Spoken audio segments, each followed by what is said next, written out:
Continuation అండి. మరి 27వ వచనములో యెహెజ్కేలు 1:27 వచనములో నడుము మొదలుకొని మీదికి, నడుము మొదలుకొని దిగువకు ఆయన అగ్ని స్వరూపంగా నాకు కనబడెను అని యెహెజ్కేలు చెప్తున్నాడు గదా! ఆయన స్వరూపము అగ్ని స్వరూపముగా ఆయనకి ఆ మంటతో కనబడుతుంది. ఇప్పుడు చూడండి భూలోకంలో కూడా మనకి అగ్ని ఉంది.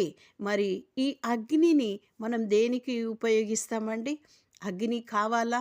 అవసరమా మనకి లేదా? అవును. అగ్ని అవసరం. మనము చాలామంది పూర్వకాలంలో కూడా ఏం చేసేవాళ్ళు అంటే చెత్తంతా కూడా ఏం చేసేవాళ్ళు ఊడ్చేసి ఒక పక్కకు పెట్టి మరి రోడ్ల మీద మరి వాళ్ళు ఊడ్చేవాళ్ళు ఉంటారు కదా! వాళ్ళంతా కుప్పలు పెట్టేసి అగ్ని పెట్టేవాళ్ళు. అంటే ఆ చెత్తంతా కాలిపోయేది. మరి ఆ విధంగా మనలో ఉన్న ఆయన అగ్ని నేత్రములతో మనలో ఉన్న చెడుగునంతయు కాల్చివేసేటటువంటి శక్తి గలవాడు ఆయన.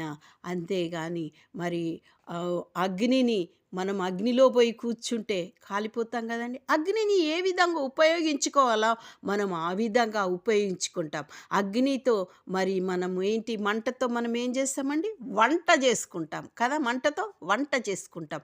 వంట చేసుకొని తింటాం. అంతేకాని ఆ వంట చేసుకోకుండా ఈ మంటనే నేను నోట్లో పెట్టుకుంటా అంటే నీ నోరు కాలిపోతుంది.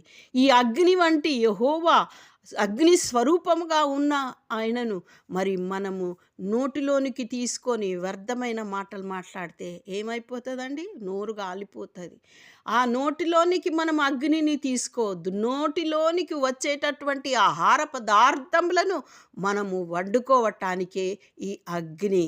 మరి అటువంటి మంచి మాటలతో మంచి వాక్యముగా తీసుకొని చక్కని దేవుని యొక్క కీర్తిని ప్రకటించువారమై ఆయన ప్రభావమును మాట్లాడువారమై ఉండాలి. ఇప్పుడు కరెంట్ ఉందండి. కరెంట్ ఉన్నప్పుడు ఆ కరెంటు యొక్క తో అనేకమైనటువంటి పనులు మనం సులభంగా చేసుకుంటాం. మిక్సీ కానీ వాషింగ్ మిషన్ కానీ ఇంకేదైనా కానీ మనము దాన్ని వేరేగా అంటే రాంగుగా ఉపయోగిస్తే అదేమవుతుందండి? షాక్ అవుతుంది. ఎట్లా ప్లస్ దగ్గర మైనస్ మైనస్ రెండు వేరువేరుగా ఉంటాయి. మరి మనము ఆ ప్లస్ మైనస్ని ఒక దగ్గర చేస్తే అదేమవుతుందండి? షాక్ అయిపోతుంది.